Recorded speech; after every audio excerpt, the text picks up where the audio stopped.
Olá pessoal, a temática de hoje é sobre educação de jovens e adultos, na formação de professores, desafios e perspectivas, e estamos aqui recebendo a professora Maria Clara de Pierro, que é licenciada em Geografia e doutora em Educação e uma das principais especialistas em políticas educacionais com jovens e adultos, uma grande referência. Professora, muito obrigado pela sua presença, pela sua disponibilidade. É uma honra recebê-lo aqui. É um prazer voltar ao Rio Grande do Norte e contribuir, né, com o Observatório do Instituto Federal do Rio Grande do Norte de Educação, Ciência e Tecnologia do Rio Grande do Norte. E aí, para começar a nossa conversa, nós gostaríamos de saber, é uma pergunta complexa aí, vou depois jogar na sua mão, né? Que a senhora nos apontasse quais são as reais necessidades, né, da aprendizagem dos sujeitos da educação de jovens e adultos. Então, a primeira coisa que eu acho que a gente tem que assinalar é que são múltiplas, porque os sujeitos da educação de jovens e adultos são muito diversos, né? A psicologia histórico-cultural, ela mostra que o processo de desenvolvimento humano no curso da vida é um processo de crescente diferenciação, né? E, portanto, jovens, se as crianças são múltiplas, diversas e heterogêneas, jovens, adultos e idosos são ainda mais, não é? Claro que no Brasil, quando a gente fala de educação de jovens e adultos, nós estamos nos referindo a um subgrupo sociocultural específico, né? Que são pessoas das camadas populares, que vivem no campo ou nas periferias urbanas, e que tiveram o seu direito à educação violado na infância e na adolescência e que precisam ou aspiram desenvolver um conjunto de habilidades, capacidades, conhecimentos, não é? E relações na vida adulta. E é muito diverso. Você vai ter um que quer tirar carta de motorista para trabalhar com caminhão, você quer o que a pessoa que quer ler a Bíblia para professar sua fé religiosa, você tem aquela jovem que precisa acelerar estudos, quer fazer o ensino superior, quer prestar um Enem, um Enseja, algum exame.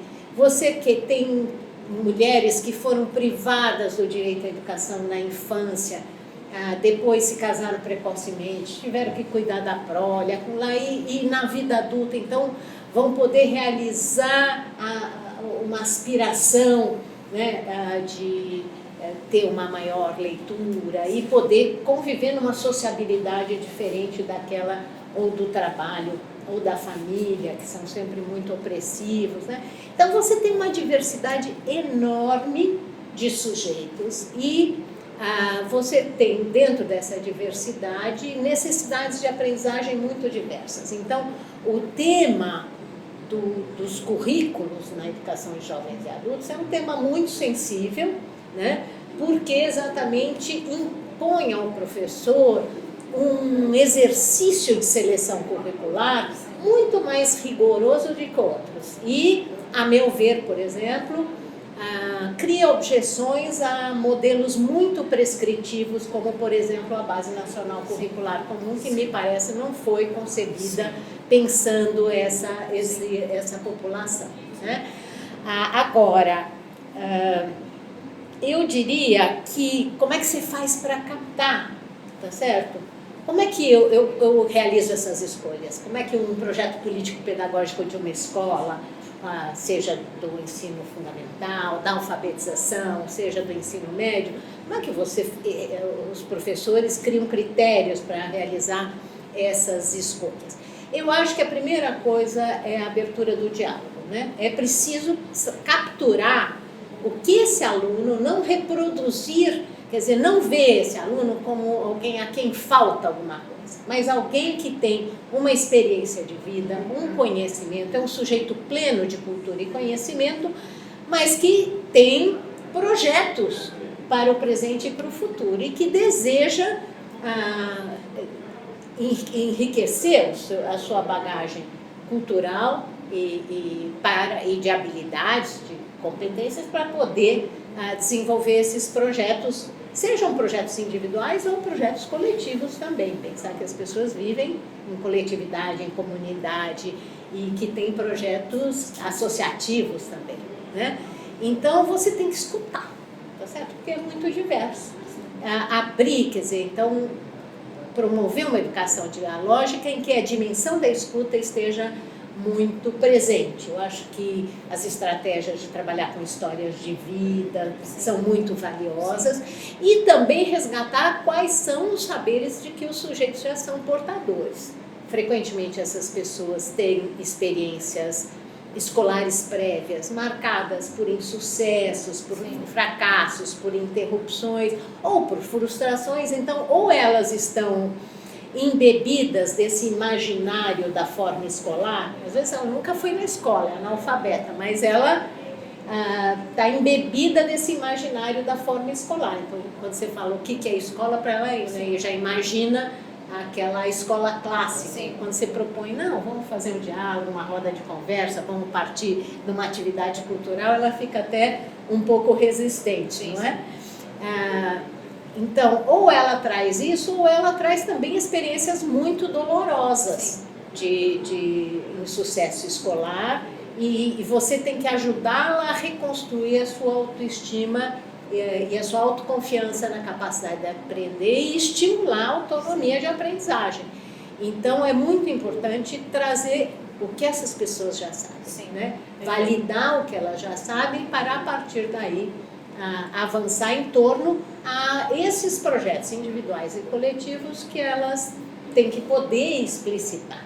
A gente não pode chegar numa sala de aula e falar assim, não, essas pessoas não frequentaram aquele quinto ano, aquele sexto ano lá das crianças e dos adolescentes, então eu vou repor um conteúdo. Isso é totalmente equivocado do meu ponto de vista. Com certeza. Né? Excelente. Perfeito. E aí você fala dessa pluralidade dos sujeitos da EJA, vamos falar um pouquinho também na formação de professores, né, que também é um desafio, pensando mais especificamente nesse grupo, né, da EJA, quais seriam os pontos considerados mais desafiadores para a formação do professor? O primeiro desafio é colocar a educação de jovens e adultos no currículo da formação docente, seja especialmente da formação inicial, né? E nas licenciaturas mais ainda. Né?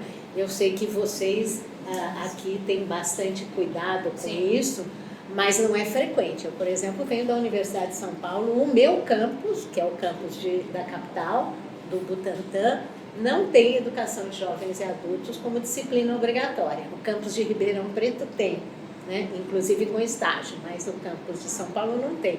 É uma optativa que apenas estudantes que fazem um certo percurso frequentam. Então, eu acho que um desafio que é nacional é a gente incluir nas diretrizes da formação docente a formação para a educação de jovens e adultos, para que isso seja uma disciplina, ou seja, pelo menos transversalizado. Quando você estuda filosofia da educação, psicologia da educação, história da educação, a educação de adultos esteja transversalizada no currículo, né?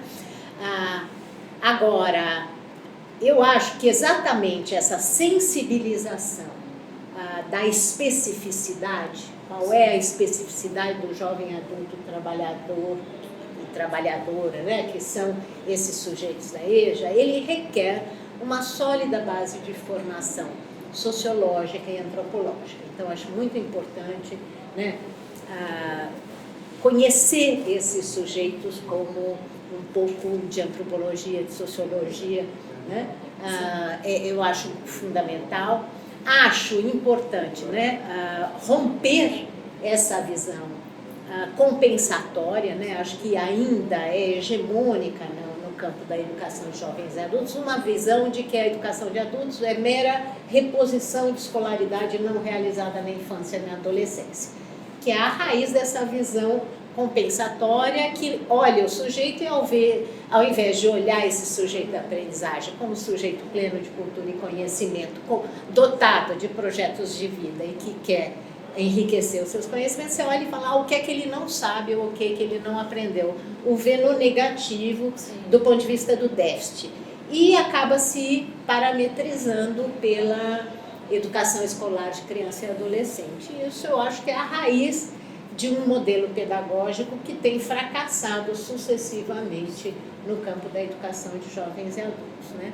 Então, acho que essa sensibilização para conhecer os sujeitos, né, para, a partir daí, pensar a educação de adultos como um domínio específico que pode se desenvolver no campo da educação formal, escolar, mas também tem outros campos de formação da educação não formal, não escolar, não é? E assimilar uma perspectiva humanista e integral de educação e aprendizagem ao longo da vida como um paradigma crítico, orientador da formação. Nossa, Luiz, eu ficaria escutando essa mulher aqui por horas, porque ela de fato é uma especialista, uma pesquisadora renomada nessa área, e eu tenho a honra que é para esse protocolo dizer que ela foi minha orientadora do mestrado, e muito obrigado, professora. Obrigada a vocês. Seja sempre muito bem-vinda aqui ao Rio Grande do Norte. Obrigada. Obrigada, professora.